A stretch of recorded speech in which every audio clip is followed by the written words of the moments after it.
this video, we will look at recursion, a topic which feels difficult to many students. So we will look at how we can solve the problem of recursion, how we can visualize the problem of recursion, and how we can make it simpler, right? So let's first see what is recursion. So whenever we ask someone what is recursion, most of the students say when a function calls itself. Okay, they say when a function calls itself, it is known as recursion. But I say this is the half definition. What you need to understand is in recursion we are solving some problem, and to solve that problem we are taking help of recursion. So whenever we see any problem, we check how recursion can help us. So the correct definition will be when a function calls itself with a smaller version of same problem. Okay, recursion is when function calls itself with a smaller version of same problem. Let's take an example. So suppose I have to calculate the sum of numbers 1 to 10. Okay, I have to calculate the sum of numbers from 1 to 10. Now this is a very simple problem. I know this problem can be solved with the help of loops as well, but I've taken this example so that I can explain you how we can break down our problem in case of recursion. So sum of number from 1 to 10. Simple. Now if I have this problem, I can create a smaller version of this problem.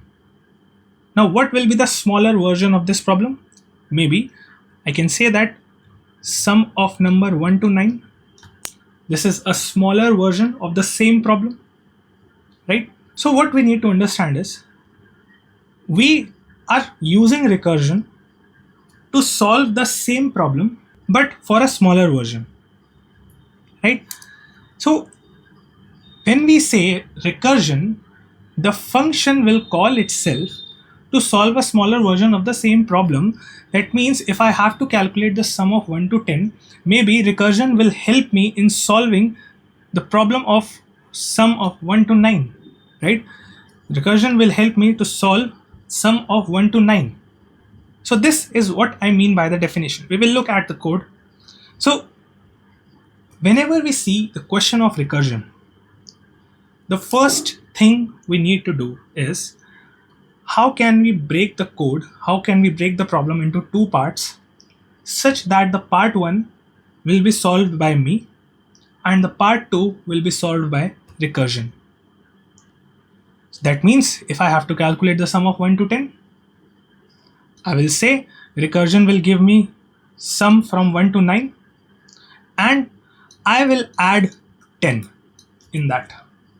So this adding 10 was my part and 1 to 9 was recursion's part.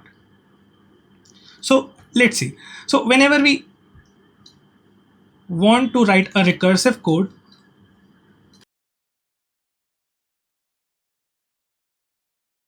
we have to take care of its three parts. First one is the base case. Okay, so the base case is something similar to the condition in loops. In a loop, we know we write a condition to terminate a loop. When the condition becomes false, the loop gets terminated. Similarly, we write the base case to terminate the recursion because the function will call itself again and again. And when does it stop calling itself is determined by base case. Okay, we will see how we can write the base case. Next is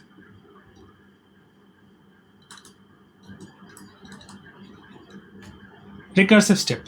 Recursive step means this is the step where I will call my function, right? Where the function will call itself. This is the recursive step. And the third step is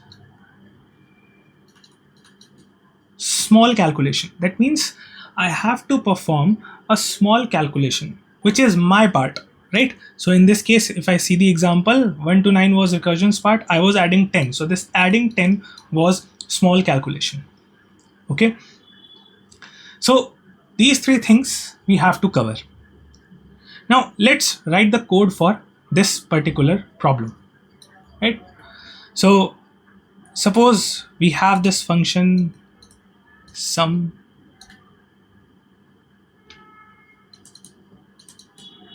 and we have to calculate the sum from 1 to n. N can be 10, 20, any number, right?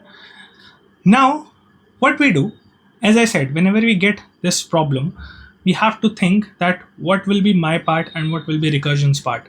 So I will say, okay, the sum from 1 to n minus 1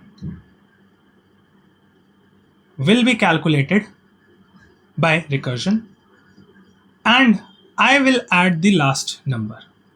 So this is my part and this is recursion's part. That means to calculate the sum of n, I will say recursion to first calculate the sum till n minus 1. Okay, the recursion will first calculate the sum till n minus 1, and I will assume that it will bring the answer here.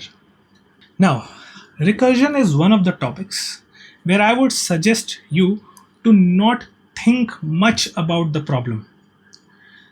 Now, when you say that I want recursion to bring the answer from sum from 1 to n minus 1, just believe that the recursion will calculate it and it will bring the answer. Don't think how. While you are solving the problem, never think how recursion is solving this.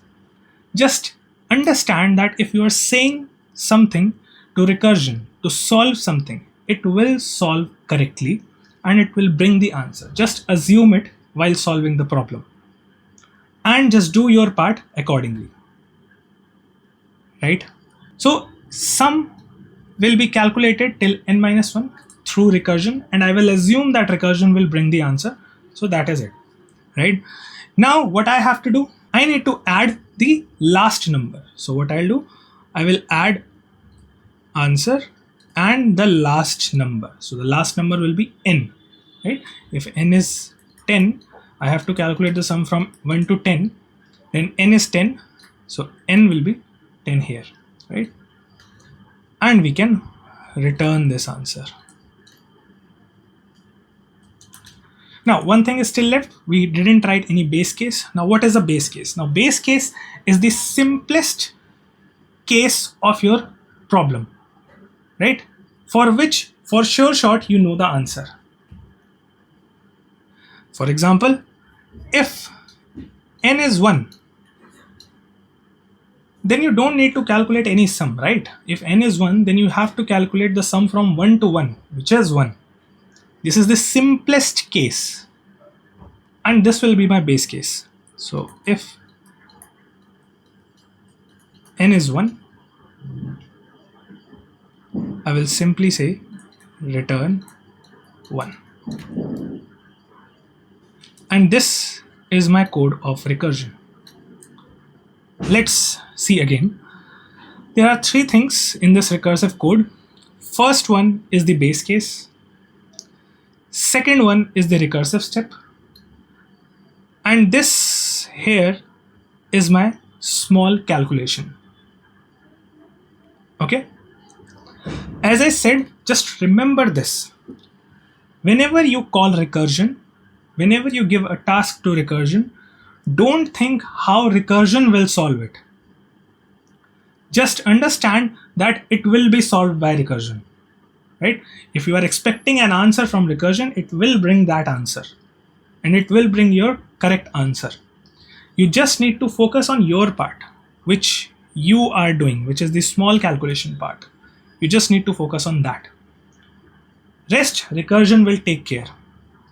If you code with this mindset, the problems of recursion will be much more easier as compared to if you think how recursion will bring me the answer. It will be way too complicated then. Okay, let's see another example. So suppose I have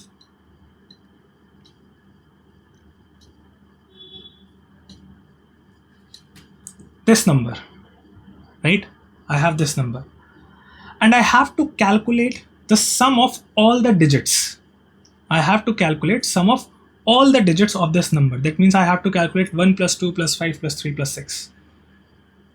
How can I do that? Now, to solve it using recursion, again, we have to think what I will solve and what recursion will solve. That means I will break down this problem into two parts.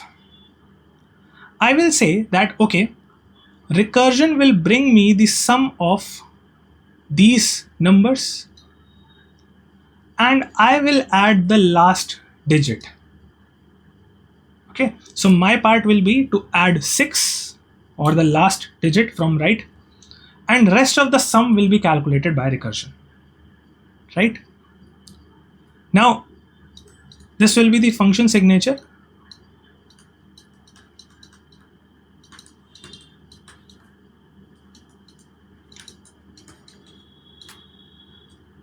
We will have this n as an input, which will be our number, right? So we have to calculate the sum of digits. Now, as I said, the recursion will calculate the sum of all the digits except for the last one, right? So this will be recursion's part. So let's call recursion first.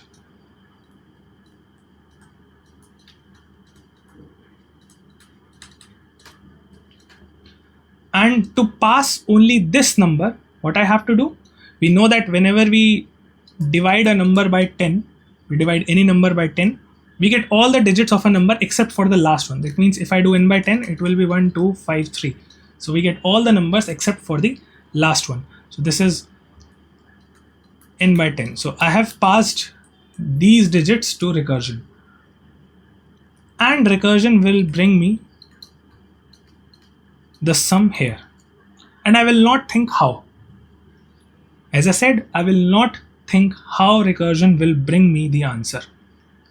It will bring me the answer, and that is for sure, right? So we have sum of digits, we will get the sum. So we will get the sum of 1 plus 2 plus 5 plus 3. Okay, and what I have to do, I have to add 6. Now how will I get 6 from n? So to get the last digit from the number, we do modulus by 10. That means we will get digit as n modulus 10, right? And we will add that digit in the sum. So we will get answer as sum, which was calculated by recursion, and the digit, which is our part. And we will return the answer. Okay, so we did the recursive step, we did our calculation, and we have returned the answer. So now what is left is we don't have a base case yet, so we can include the base case. So for that we write if n is 0, right? If n is 0, that means we don't have any sum to calculate.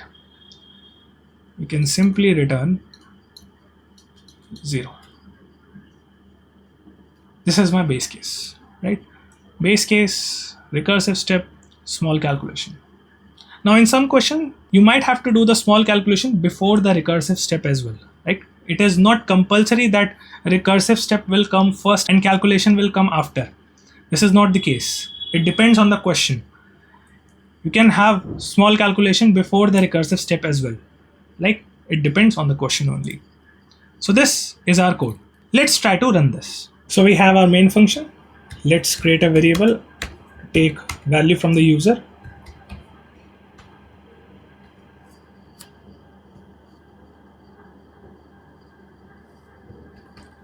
And this will calculate sum of digits,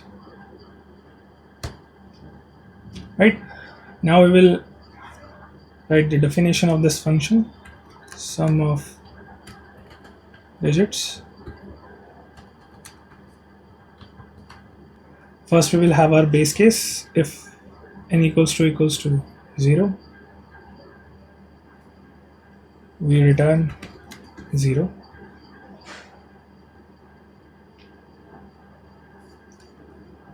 We will have a recursive step,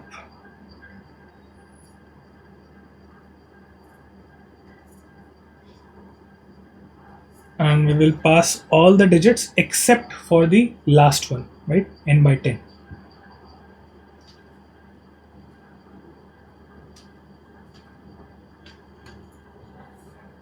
We will get our current digit as n modulus 10. This will give our last digit.